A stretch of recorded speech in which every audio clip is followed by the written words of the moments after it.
Efficiency and effectiveness are fundamental concepts that underpin the very core of management and leadership theory. For something that is so fundamental to so much of how the world operates, it is really surprising how often these two concepts are confused and misunderstood when managing and leading teams, projects, and organisations. Efficiency is the minimal use of resources to achieve an outcome. Many people think of this as doing things in the right way. Effectiveness is the degree to which an organisation achieves the stated goal. This is also about doing the right things. Here we can see the program logic model. Efficiencies are the difference between the inputs and the outputs in a program or project. Something is believed to be efficient when the outputs are optimised, using the least costly resources and achieved in the quickest manner. Whereas effectiveness is the difference between the goals and the outcomes of a project or a program. Do not confuse outputs and outcomes. This is where managers often go wrong. Outputs are what you produced. Outcomes are the benefits received, the goals met by doing the activities and producing the outputs. So why do people have trouble with efficiency and effectiveness? Some of this is because for many of the metrics for effectiveness, they are difficult and ambiguous, which also means they're very hard to measure. Efficiency often relates to activities that can be counted and measured in things like time and motion studies, or can be easily evaluated by time or cost per unit. Effectiveness, however, often requires people to understand the outcome of a project or a program, which also may not be truly possible until long after a product or a project is delivered.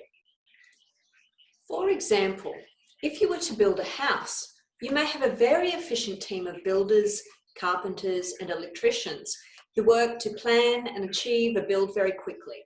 However, they may take a few shortcuts to achieve this efficiency by placing particular parts of the design in areas that are unintended by the designer and will not be useful for the consumer.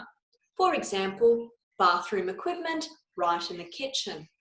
This would make the design and possibly the outcome ineffective. Measuring the speed of the build or the number of rooms completed in a day is unlikely to tell you whether it's an effective build. However, ignoring the time that it takes to complete each step is unlikely to result in efficiencies. This is the problem that many managers encounter. Often performance is measured in terms of speed and delivery of activities, things such as call centre, call times, numbers of complaints dealt with in a day, numbers of products, but within a certain period. These types of measures will tell you how efficient a process may be. But measurement affects what your people focus on when achieving outcomes. You must understand what your goals are and be clear on what indicators will show you when they have been achieved. Understanding if products are being sold with good quality service, whether people or consumers are satisfied with your product, and whether they will buy or use it or recommend it to other people, is more a sign of effectiveness. The cost to produce, distribute, or replace faulty goods relates to efficiency. Let me paint another picture for you of the difference between efficiency and effectiveness with that of a local railway. The manager, Bill Thompson, is told to improve the running of the timetable on the Cleveland line. Currently, the Cleveland line is always late, and there are many complaints about the service. Bill tells the train drivers that they need to make the timetable run and that the train should be running on time and must reach the final destination, which is Central Station, by the scheduled time. He's not interested in the feedback from the train drivers at this point, as he has received many complaints about the trains being late to Central Station. So to make his point salient to the drivers, he says that he will deduct a proportion of the daily pay from their wage for every minute they are late to Central Station. After a week, Bill sees the timetable is now being run and met with no delays. He is ecstatic.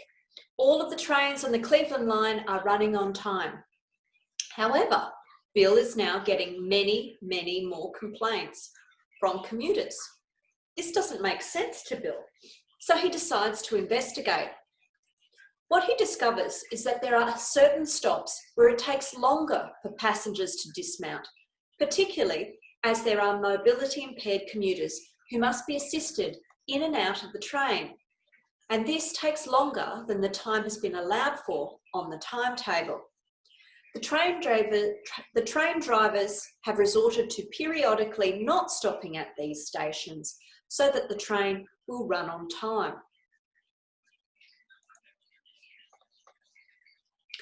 Bill has achieved what he set out to do, which is to make the trains run on time with the timetable.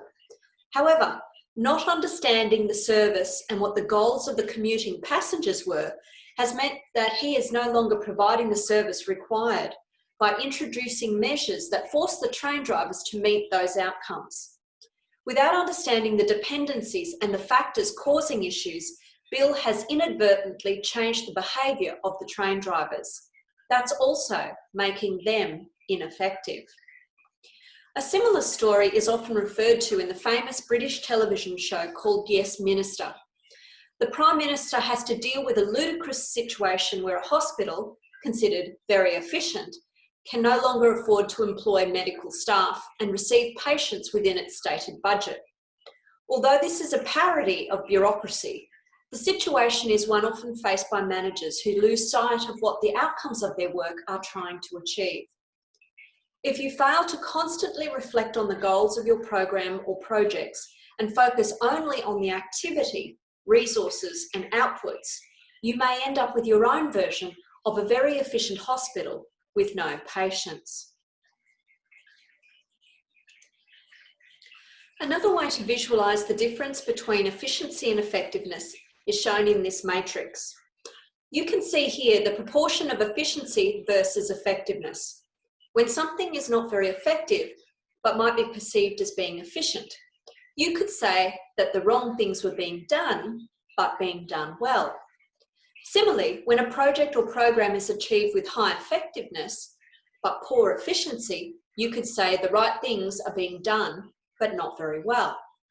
When effectiveness and efficiency are present, the right things are being done well.